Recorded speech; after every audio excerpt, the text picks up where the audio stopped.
Salut à tous, j'espère que vous allez bien. Donc petite vidéo mise à jour sur le Bitcoin et sur l'Ethereum. Donc suite à ce gros drop ici, on va voir ce qu'on peut faire, les possibilités qu'on a et comment réagir par rapport à cette structure. Donc quelles sont les options. Donc n'oubliez pas que je fais des lives quasiment tous les jours. Hier on en a fait un à 18 h. On a parlé de ce drop d'ailleurs en live. Donc si vous voulez revoir la rediff, c'est disponible sur ma chaîne Twitch. Vous avez le lien dans la description. Vous pouvez aussi me suivre sur Twitter pour ne pas louper mes prochains lives. Donc, avant de commencer, comme toujours, je tiens à remercier la communauté. Merci beaucoup pour votre temps, like, commentaire, partage. Si vous n'êtes pas abonné, n'hésitez pas à le faire. Ça me ferait vraiment plaisir et ça aiderait énormément la chaîne. Voilà, donc sans plus tarder, on va attaquer la vidéo. Let's go.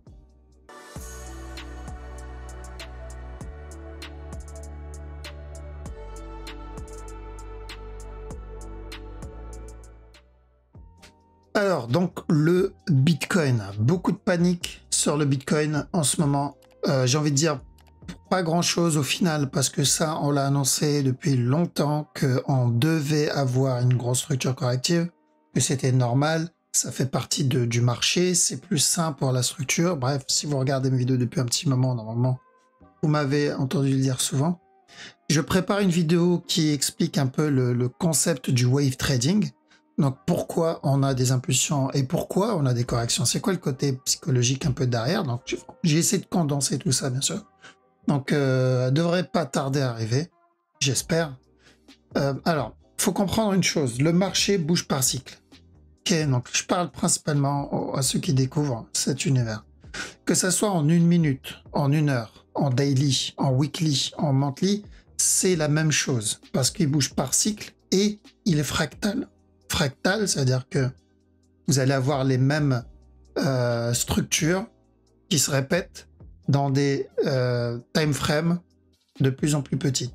Okay, donc, quand on a une impulsion 1 minute, cette impulsion doit être corrigée avant la continuation.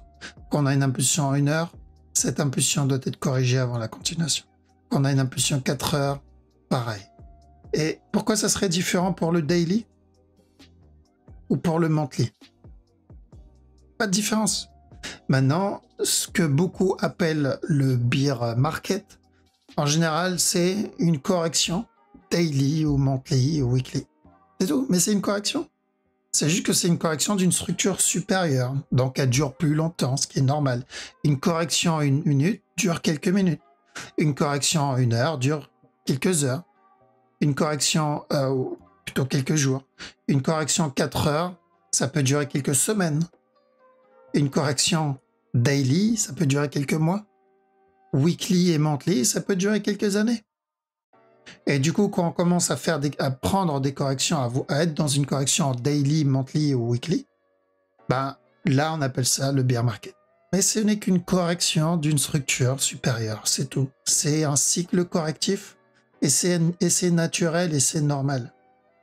Si vous prenez le Bitcoin tel quel ici, je regarde en petit time frame, si je regarde en 1 heure, j'ai la même chose, j'ai une impulsion, cette impulsion elle se fait corriger, j'ai cette impulsion elle se corrige, celle-là pareil, tout ce mouvement-là se corrige. Et si je monte en time frame, du coup bien sûr vu que c'est du 1 heure, c'est moins impressionnant, mais quand vous montez donc même ça, tout ça, ça a corrigé. Ça c'est la correction de ce mouvement-là. Donc en daily, c'est la même chose. Daily, ce mouvement-là doit corriger. Et je crois que j'avais fait une vidéo là-dessus. On en a parlé et j'ai prévenu quand on était encore dans les 40K, je crois qu'on était dans cette zone, il me semble. J'ai dit ce mouvement doit corriger. Il ne peut pas rester juste comme ça à monter. Le marché ne bouge pas comme ça. Donc c'était une vidéo du 22 février. Je l'ai partagée pendant le live d'hier. Donc c'est une vidéo du 22 février, je ne sais pas si je peux réduire un peu la fenêtre, je vais voir la date, si vous voulez voir la date, voilà, elle est là. Donc 22 février, on a dit quoi le 22 février? Ce mouvement-là doit être corrigé. Ce up-là, en tout cas, au moins ce up-là, il doit être corrigé. Et du coup, si ce qu'il est en train de faire là, c'est le départ de cette structure corrective, bah, ça peut durer plus longtemps que prévu. Donc il peut venir corriger là. et ensuite remonter. Voilà, donc c'était le 22 février. On ne pouvait pas savoir ce qui pouvait arriver et quand ça pouvait arriver. Mais, c'est d'ailleurs ce que j'ai dit, on ne peut pas savoir quand est-ce qu'il va l'enclencher exactement, okay, mais c'est naturel pour une structure. Ça doit arriver. Et il faut s'y préparer. Et c'est pour cette raison aussi que quand on est arrivé dans cette zone, donc ceux qui m'ont suivi depuis un petit moment, non, vous êtes au courant, quand on est arrivé dans cette zone, je vous ai dit, attention, on commence à être dans une zone dangereuse. Je veux pas faire paniquer la communauté Bitcoin, mais il faut faire très attention. C'est pour ça que je vous saoulais à chaque nœud plus haut, mettez vos break-even. Alors, j'ai pris une partie de ça. Pareil, vous pouvez la voir sur mon Twitter si vous voulez regarder la vidéo. Donc, ça, on l'a vu le 14/04/2021. Donc, pas très longtemps. Hein. Très long terme, c'est-à-dire investissement. J'en ai parlé hier. Je ne veux pas vraiment rentrer dans le détail parce que je sais que si je donne plus de détails sur ça, je vais causer sûrement une panique dans la communauté Bitcoin, crypto. Mais juste faites attention à cette structure. D'accord? Faites très attention à cette structure. Rappelez-vous ce que j'ai dit quand on était là-dedans. Vous pouvez aller voir la vidéo à ce moment-là. Quand on était ici, là. Quand on était là. Je vous ai dit quoi? Je vous ai dit de faire attention parce qu'on pouvait avoir une structure corrective un peu plus grande et on a eu le retournement derrière, on a eu ce drop-là. Ça, c'est une structure 1 heure. Quand j'ai parlé de ça, c'était du 1 heure. Le problème, c'est que on est dans la même situation, mais maintenant, c'est du daily. Et vous devez faire très, très attention. Le retournement peut être, ça peut être le running qu'on attend, ce qui est très bien. Mais il y a l'autre possibilité, c'est que ça soit un ending diagonal. Si c'est un ending diagonal, c'est vraiment pas une bonne nouvelle pour ceux qui veulent trade. En tout cas, je parle de trader, moyen, long terme. Pour ceux qui veulent vraiment... Alors, donc... On a dit de faire attention ici et j'ai bien insisté surtout les traders. Pourquoi? Parce que au final, ce drop-là ne va pas vraiment affecter les investisseurs. Ceux qui achètent et qui continuent à remplir leur sac à chaque nœud plus bas, eux, ils vont pas trop être affectés par le drop qu'on est en train d'obtenir aujourd'hui. Ceux qui vont vraiment morfler, c'est les traders. Maintenant, surtout ceux qui débutent, ils vont dire « Ouais, mais c'est pas ta structure qui a engendré ce drop. » Non, merci Captain Obvious. On sait bien que c'est pas la structure qui a fait engendrer ce drop. C'est toujours les événements, les news, le fondamental qui fait bouger la structure, la psychologie qui fait bouger la structure. Mais la structure t'annonce à l'avance si on a donc beaucoup d'acheteurs, si on a du momentum ou si on perd en momentum, si on a de moins en moins d'acheteurs ou de moins en moins de vendeurs. Ça, la structure te l'annonce avant. D'accord? La news, souvent, l'événement, donc le fondamental derrière, c'est le déclencheur, c'est l'élément déclencheur. Donc le marché te dit attention, il y a quelque chose qui se prépare, fais attention. Je ne peux pas te dire quand, je ne peux pas te dire ce que c'est, mais il y a quelque chose qui arrive là, qui est en préparation. Tu dois te préparer à ça. Voilà ce que te dit la structure. Et pour moi, c'est une information quand même qui est très importante parce que ça m'a permis justement de pouvoir prévenir ma communauté et de moi me protéger derrière. D'accord? Mais ensuite, il y a eu l'événement. Est-ce que c'est Musk qui a enclenché ce drop? Non, absolument pas. La raison de ce drop, c'est le leveraging, donc c'est le levier. C'est l'effet de levier. Ça, c'est la raison du drop. Et c'est nouveau l'effet de levier dans l'univers de la crypto. Donc c'est pour ça qu'on va avoir quelques changements peut-être sur la structure à cause de ça. Et c'est aussi pour cette raison que j'ai dit les traders. C'est les traders qui doivent faire attention. Pas les investisseurs. Parce que la majorité des traders, c'est effet de levier. Ils utilisent un effet de levier. Et moi, je vous conseille de rester à l'écart de l'effet de levier, surtout si vous êtes débutant. Restez à l'écart, parce que vous pouvez perdre beaucoup plus que prévu. Et ça peut aller très très vite. Quelqu'un qui investit, qui a acheté du Bitcoin ici, s'il ne vend pas ses Bitcoins, il n'a rien perdu. Il a perdu sur le papier, mais en réalité, il a le même nombre de Bitcoins. Si demain le marché remonte, voilà, il en profite. L'effet de levier, c'est différent. Ton stop est touché. Déjà, tu as eu l'intelligence de mettre un stop en espérant qu'il y ait eu un money management derrière. Mais si tu n'avais pas de stop et que le marché il explose vers le bas, bah ton broker, il va te dire, écoute, appel de marge. Il va forcer la fermeture de toutes tes positions. Et donc, imagine toutes les personnes qui étaient à l'achat dans cette zone ou là, peu importe, avec plein de stop loss. et le marché chute, il y a un gros dump derrière. Du coup, effet boule de neige, tous les stops qui sont touchés, c'est-à-dire tous les ordres d'achat, bah, les stops sont touchés. Donc quand un stop est touché, c'est-à-dire ils revendent leur position. Du coup, s'ils sont à l'achat, la sortie, c'est de devoir revendre sa position. Donc c'est de la vente. Donc c'est plusieurs centaines de milliers de ventes qui s'enclenchent quand des stops sont enclenchés. Et il y a les appels de marge. Donc les brokers qui forcent la fermeture d'ordre parce que bah il y a plus d'argent. Ok. Donc pareil, ils forcent la fermeture. Donc qu'est-ce qu'ils vont devoir faire? Ils vont devoir vendre les positions de ces traders-là. Et donc c'est de la vente en plus. Et tout ça, ça s'enclenche. C'est un effet boule de neige. Et hop, le marché chute et continue à dégringoler encore et encore. À cause de quoi? L'effet de levier. Donc restez loin de l'effet de levier si vous débutez. Vous avez... Et encore une fois, l'effet de levier, c'est très très dangereux. C'est pour ça vous devez savoir trade. Vous devez avoir une méthode, une stratégie, un mindset de guerrier, de spartiate en réalité, parce que vous pouvez tout perdre très vite. Donc je préfère mettre un gros warning et c'est pour cette raison que j'ai prévenu les traders en particulier. Maintenant, si vous avez du Bitcoin, d'accord, moi j'ai acheté du Bitcoin. Moi, ce que j'ai fait pendant ce drop, j'ai revendu la majorité, enfin une grosse partie de mes cryptos, 20, 30, pour certains 80% de ce que j'avais, pour les réinjecter dans le Bitcoin. J'ai transféré une grosse partie dans le Bitcoin. Pourquoi? Parce que je veux cumuler du Bitcoin et je veux acheter moins cher. Dites-vous que si vous avez acheté du Bitcoin là, ou là, peu importe, dans cette zone, et que vous revendez vos Bitcoins ici, là c'est une perte. Là c'est officiel, vous avez vendu, vous avez perdu. Mais quand tu vends du Bitcoin, part du principe qu'il y a quelqu'un qui est prêt à te l'acheter à ce prix-là. C'est-à-dire quand tu le vends à 30 000, tu dis allez, 30 000 c'est fini, le marché va chuter, le Bitcoin c'est mort. Ouais, mais quand tu le vends, c'est que quelqu'un est prêt et accepte de te l'acheter à ce prix-là. À ton avis, qui est le plus malin des deux? La personne qui a acheté et qui revend ses bitcoins au rabais parce qu'il a peur, il pense que le bitcoin c'est fini, ou la personne qui en profite de cette peur et qui achète le bitcoin au rabais? Bah, la personne qui va se faire de l'argent, c'est clairement celle qui achète ici.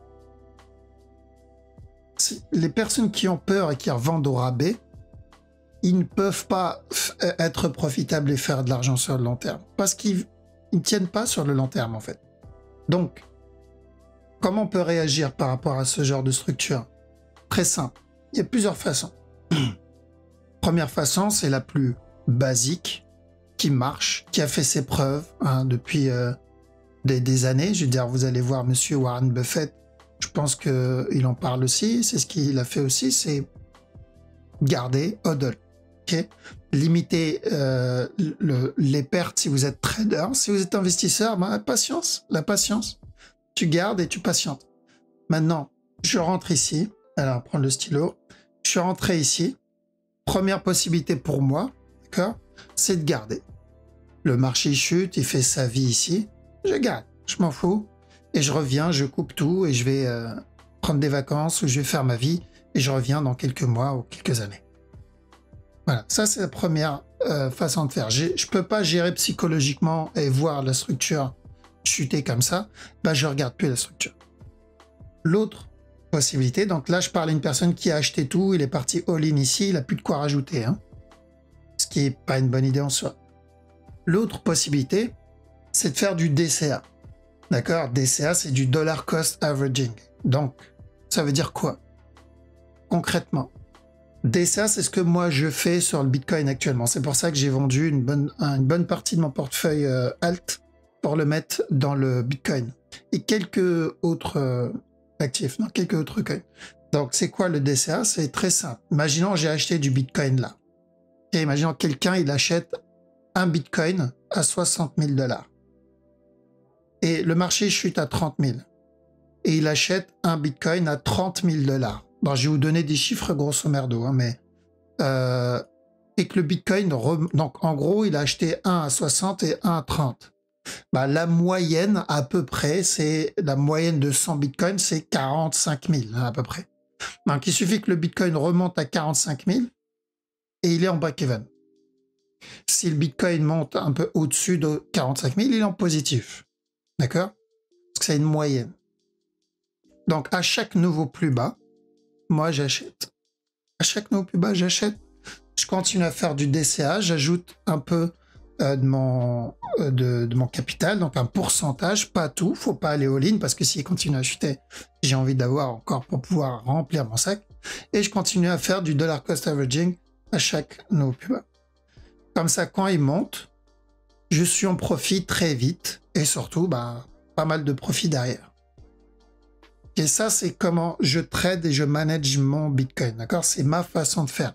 C'est pas un conseil en investissement, je vous dis pas que vous devez faire ça. C'est une option que moi j'utilise actuellement. L'autre option que je peux utiliser, d'ailleurs que j'utiliserai dans Alice, il me semble. Donc il y a certaines cryptos où je vais attendre et utiliser plutôt cette technique, c'est d'attendre un setup. Mais là, on n'est plus vraiment dans de l'investissement, on est plus dans le trading. D'accord? Donc ça veut dire quoi? Je vais attendre un flag ici, donc la même chose que ça. Ça me confirme la continuation vers le haut. Et je vais pouvoir acheter un peu plus, donc investir un peu plus. Pourquoi? Parce que j'ai attendu un setup. Mais là, je vais avoir un stop loss. Donc voilà pourquoi je vous dis, là, on est plus dans du trading. Et quand le marché passe en positif et me donne à nouveau plus haut, je remonte mon stop en positif. Break-even ou positif. Comme ça, si tout ça, c'est juste un A, B, C, je vais pouvoir sortir en positif ou en break-even avec un peu de profit. Et je referai la même chose en bas. D'accord? S'il monte, parfait, je suis dedans. Donc ça, c'est la deuxième option que je peux utiliser. Et il y en a plein. Il y a des stratégies, il y en a plein. Là, je vous ai donné deux, par exemple, mais vous en avez plusieurs. Et ça, vous adaptez ça par rapport à votre style, votre emploi du temps, votre niveau, etc. Là, celle que je viens de vous montrer, il faut avoir le niveau pour ça. Il faut savoir trade, lire la structure, savoir faire du management dans le trading, savoir quand sortir, quand mettre le break-even, etc. Alors que le DCA, il n'y a pas besoin. N'importe quel débutant, même pas besoin de regarder la structure en réalité. Et regarde, juste avec ça. Juste avec ça. Et regarde le mouvement chuter de 30%, allez, je rajoute un peu. Le mouvement a chuté encore 40, allez, je rajoute un peu. 50, allez, encore un peu. Dès qu'ils voient du rouge, ils rajoutent un peu. Il y en a, ils font ça. Il y en a, ils regardent même pas la structure. Ils font ça réellement, c'est leur façon de faire, leur technique, et ça marche très bien pour eux. Donc, parce qu'il n'y a pas besoin de connaissances sur de la structure pour ça. Mais c'est de l'investissement. C'est des personnes qui sont prêtes à attendre des années dans une phase corrective. Parce qu'ils croient au projet. Pour eux, le Bitcoin, ou peu importe ce qu'ils investissent dedans, c'est du très long terme. Et c'est pour ça, des fois, je vois les personnes avoir peur et vouloir vendre ici. C'est pourquoi tu as acheté à la base. Pourquoi tu as acheté du Bitcoin? Pourquoi tu étais prêt à acheter du Bitcoin ici? Je pars du principe que si tu as acheté du Bitcoin là, c'est parce que tu crois à la blockchain. Si tu es venu dans l'univers de la crypto, c'est que tu as compris que la blockchain, ça a du potentiel, c'est le futur, c'est un peu comme Internet.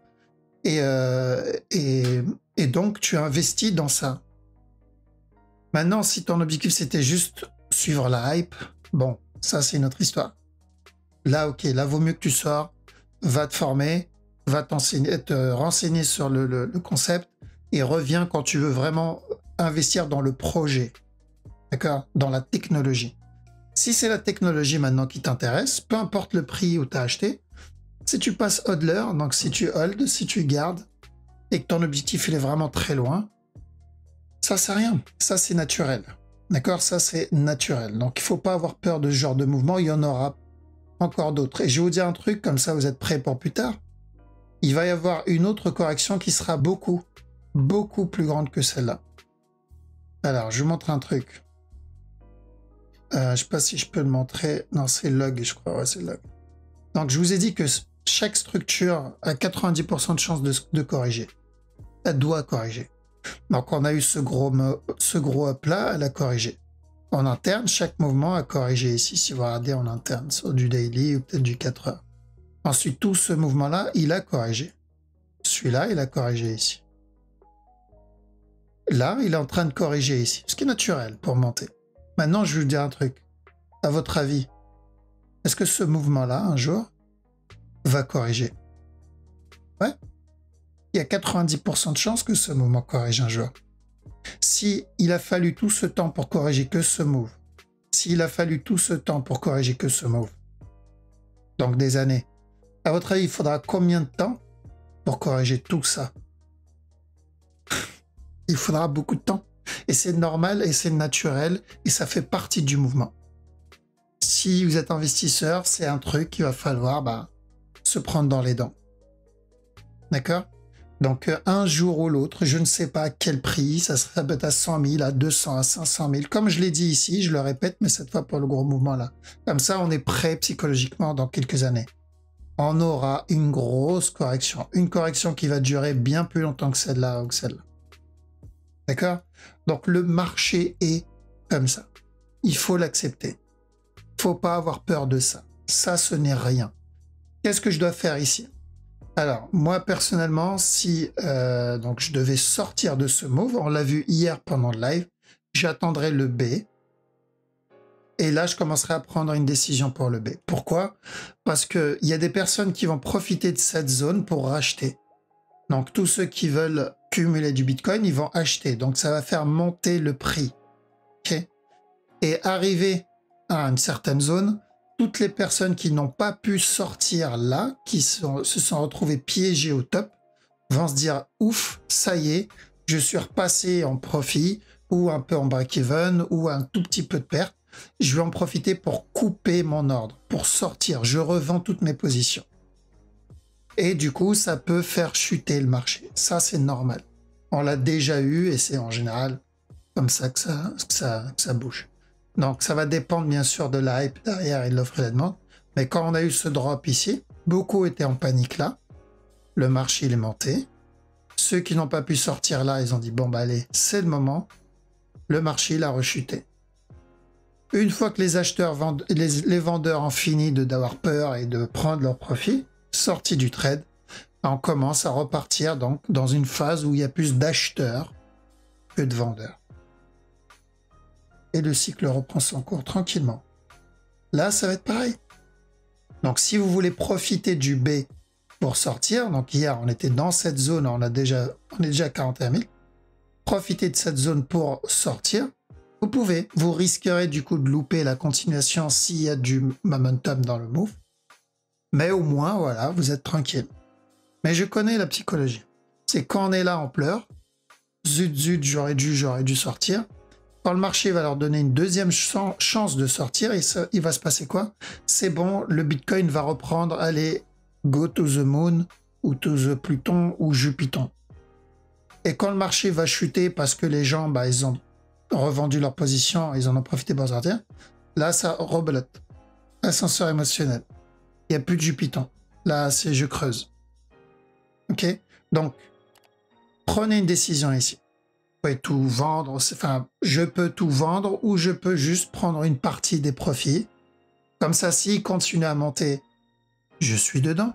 S'il chute pour venir casser ce bas, eh ben, je réinjecte les profits que j'ai pris en bas. Ok? Mais là, on est dans du trading. On n'est plus dans de l'investissement, les amis. Maintenant, si votre objectif, c'est le très long terme, hold. Hold. Il monte. Cool. Il chute. Allez, je réinjecte encore un peu. À chaque nœud plus bas, je réagis. DCA. Classique. Donc, vous avez des options. Là, vous aurez sûrement une opportunité pour sortir pour ceux qui sont vraiment paniqués, qui ne peuvent pas gérer l'ascenseur émotionnel. Encore une fois, j'insiste, ne tradez pas avec levier. Faites très attention à ça. N'allez pas emprunter de l'argent. N'êtes pas prêt à perdre. Ok, on investit toujours ce qu'on est prêt à perdre. Parce que voilà, ce genre de mouvement, ce n'est pas nouveau. Il y en aura d'autres. Et le prochain sera beaucoup plus violent que ça. Donc, vous devez avoir les cojones pour pouvoir gérer ce genre de mouvement. Ok, donc Bitcoin, pour le moment, on attend le B. Notre objectif, c'est minimum le B. C'est ou B, C pour un régular avant la continuation. Donc, comme on avait vu depuis quelques jours déjà, s'il vient casser le top directement, vous aurez un running flat avant la continuation. Qu'on surveille. Ok. Ensuite, on va aller sur le Ethereum. Alors, donc l'Ethereum. Ethereum, pareil que le Bitcoin. Ok, l'Ethereum, c'est pareil pour le Bitcoin. C'est du... attends, faut que je sorte le stylo. Ça, pour moi, c'est un A. Ok, c'est un A. Et je ne vois pas encore de continuation, genre sur le long terme, tant que cette structure n'est pas terminée.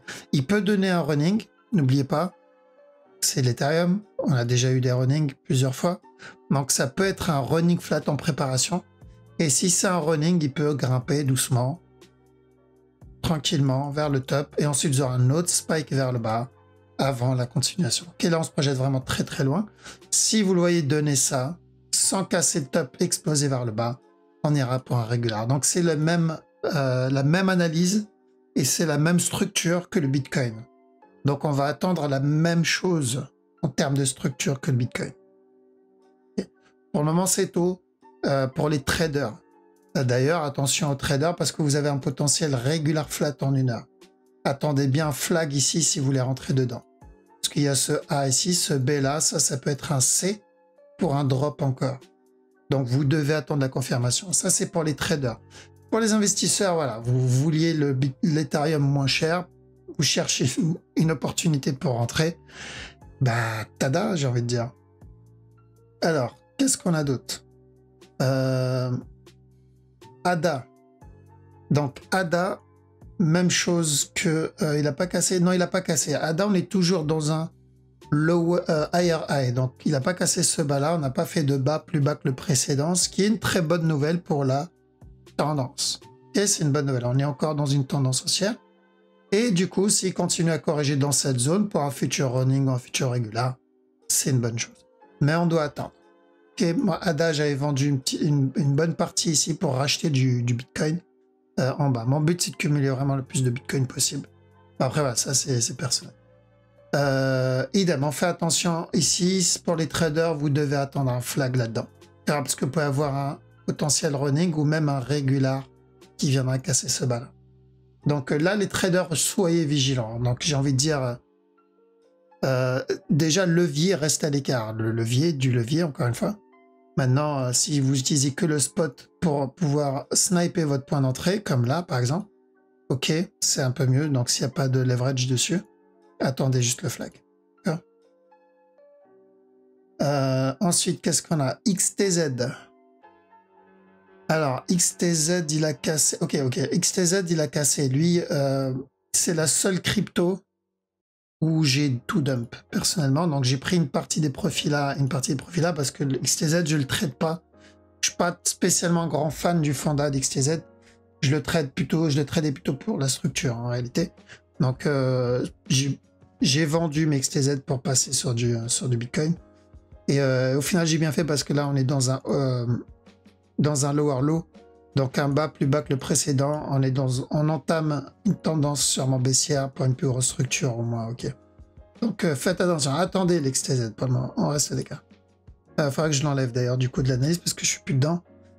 DOT c'est bon, on est encore dedans, mais attention. Donc pareil, le top est cassé et le bas maintenant il est cassé. Un bas plus bas que le précédent. Donc pour que je prenne la décision de re-rentrer dans le DOT, j'attendrai bien une correction. Tant que je n'ai pas cette correction, je ne re-rentre pas dans le DOT encore une fois. Donc il me reste, j'ai vendu une bonne partie de mon portefeuille dans cette zone pour encore une fois du Bitcoin, mais je re-rentre que si la structure se développe un peu plus, même beaucoup plus. Alors, qu'est-ce qu'on a juste voir en 1 heure vite fait pour les traders? Pareil, c'est la même structure partout, donc comme le ADA et comme l'XTZ. BNB, attention régulier aussi, là-dedans. Donc tant qu'on n'a pas ça, attendez ça si vous voulez acheter, parce que si c'est un régulier, il reviendra casser ce bas. Donc faites attention les traders. Alors, 4 heures. 4 heures, donc le running, on oublie maintenant. Ok, le bas, il est cassé. Donc je pars pour une nouvelle structure.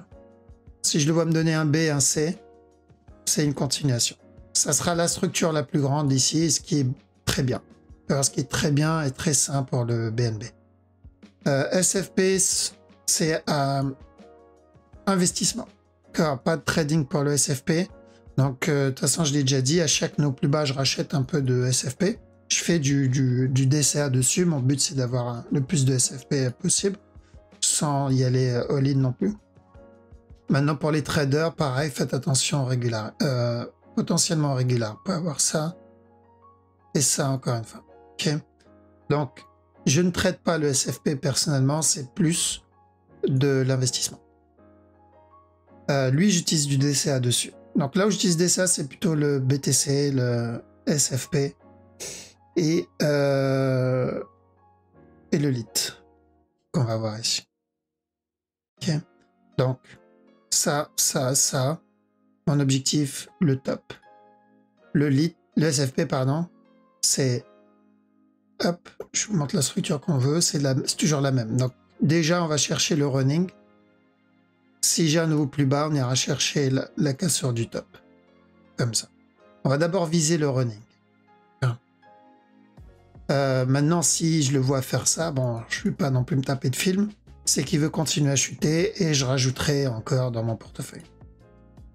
Alice, il a cassé le bas, donc l'objectif il est atteint. L'objectif est atteint et Alice, c'est la structure où lui, je ne vais pas acheter par palier. D'accord? Je vais attendre un setup. Contrairement aux autres, lui, je vais attendre un setup. Parce que le fondamental, je ne suis pas un gros fan du fondamental d'Alice. Donc, je ne vais pas trade le fonda, je vais trade la structure. D'accord? Donc, si je le vois vraiment me donner une impulsion et un flag, donc me donner un setup comme il l'a fait là, je pourrais racheter du Alice. Sinon, je toucherai pas. Et pareil en une heure, hein, faites attention à ça. Ok, qu'est-ce qu'on a? Pulse, lui, par contre, c'est du long terme. Donc, en plus, il est très poli, le Pulse, parce qu'il a validé notre structure avant de chuter. Il a quand même pris le temps de valider ce buy à la cassure du top. Il s'est retourné. Donc, ce qui est vraiment très, très sympa de sa part. Maintenant, je rajoute du Pulse.